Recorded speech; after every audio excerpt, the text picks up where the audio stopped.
락펠러 가문 이야기 한번 더 들어보시기 바랍니다. 락펠러가 우리나라에서도 아마 21세기 북에서 락펠러 전기가 나왔을 겁니다. 아주 두꺼운 책인데 줄거가면서 읽었던 기억이 나네요. 우리가 살아가는 것은 후손들에게 횃불을 넘기는 거하고 똑같은 거지 않습니까? 그리고 뭐 병 걸리면 연명하기 위해서 노력할 수도 있지만 뭐 웬만큼 살았으면 깨끗이 가는 것도 뭐 한번 생각해 볼 수가 있는 거죠. 그죠? 후손들에 대한 책임이 있어야 되는 겁니다. 한 세대가 다음 세대 그 다음 세대 우리가 알지 못하는 세대에 대한 책임감을 가져야 되는 것 마찬가지로 집안의 가장도 마찬가지인 거죠.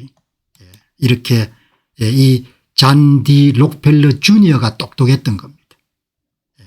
이 사람이 이런 가족 신탁을 시작한 겁니다.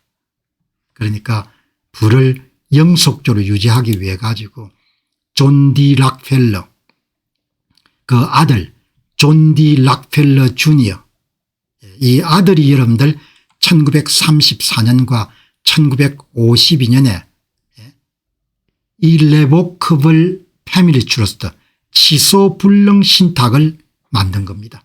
취소불능 신탁은 살아생전에 자기 자산에 대한 소유권을 완전히 여러분들 포기하는 겁니다. 그래서 어렵습니다. 자기 살아생전에 자산을 그냥 후손들 몫으로 완전히 떼주는 겁니다. 그래서 보통 사람들이 잘 선택 안 하는 겁니다. 그러나 존 디 락펠러 주니어가 1934년과 1952년 본인이 생생할 때 재산을 완전히 분리를 시킨 겁니다. 똑똑한 거죠. 그렇게 해가지고 지금 락펠러 가문은 어마어마하게 번화한 겁니다.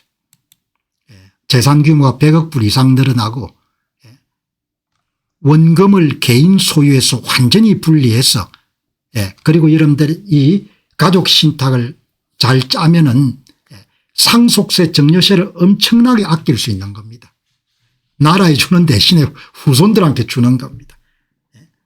그리고 이제 이걸 전문적으로 총자산 운용 규모의 일정 %를 수탁회사가 개인이 할 수도 있고 작을 때는 클 때는 이렇게 체이스 은행들이 여러분들 담당해 가지고 세무적인 문제 다 해결해서 이러면 주기 때문에 딱 원금이 남는 겁니다. 원금이 남습니까? 원금이 잠을 자고 있는 사이도 계속 불어나는 거죠. 원금이 감당이 안 되는 겁니다. 원금이 불어나니까.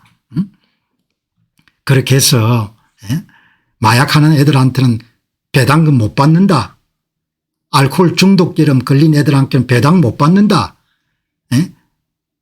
몸에 문신 여러분들 한 애들은 배당 못 받는다.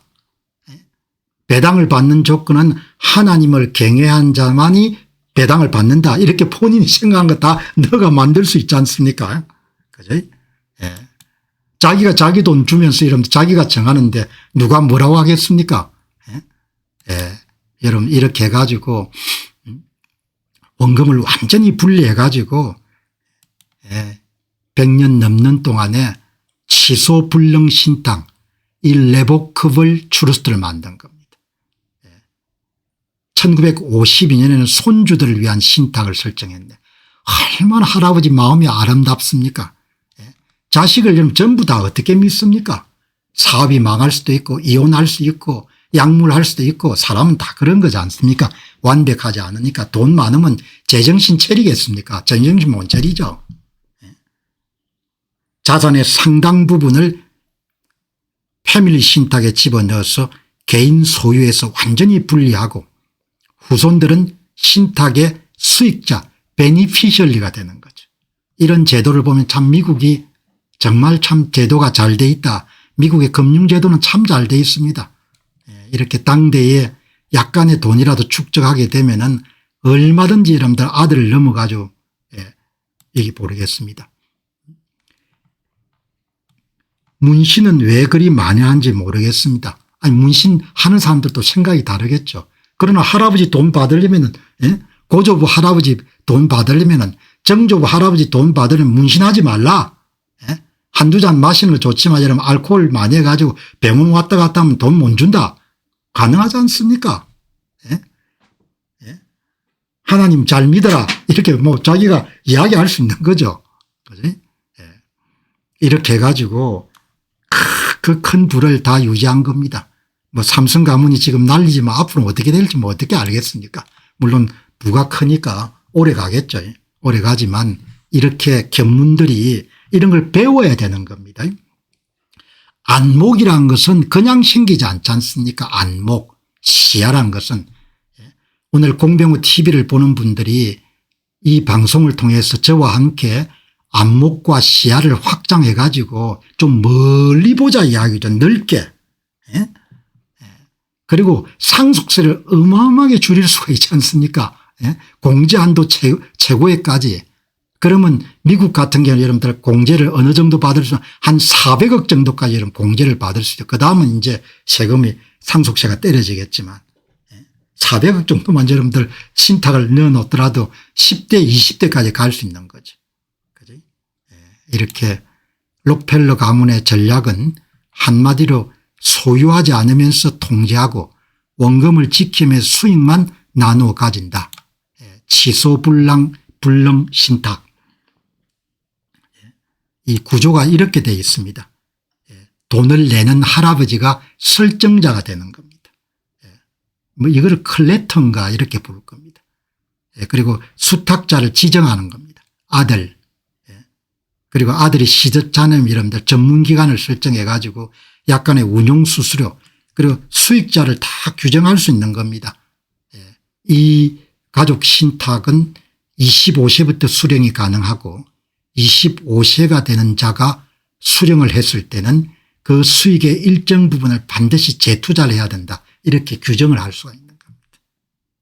그리고 이제 본인이 할아버지가 죽기 전에 프로텍트라는 자리를 이용해 가지고 수탁자를 교체할 수 있는 권한을 시원찮음처럼 수탁자를 교체할 수 있는 권한을 가지는 겁니다.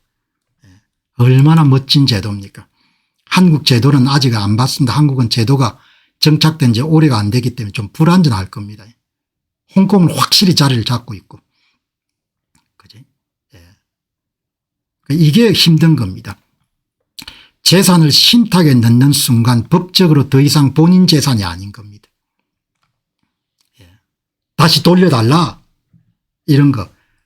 뭐 생전여름 유산 많이 하지 않습니까? 아들 딸한테 줘가지고 아들 딸하고 이름들 아들 딸하고 이름 사이가 나빠져 가지고 돌려달라 그런 경우가 있지 않습니까? 그죠?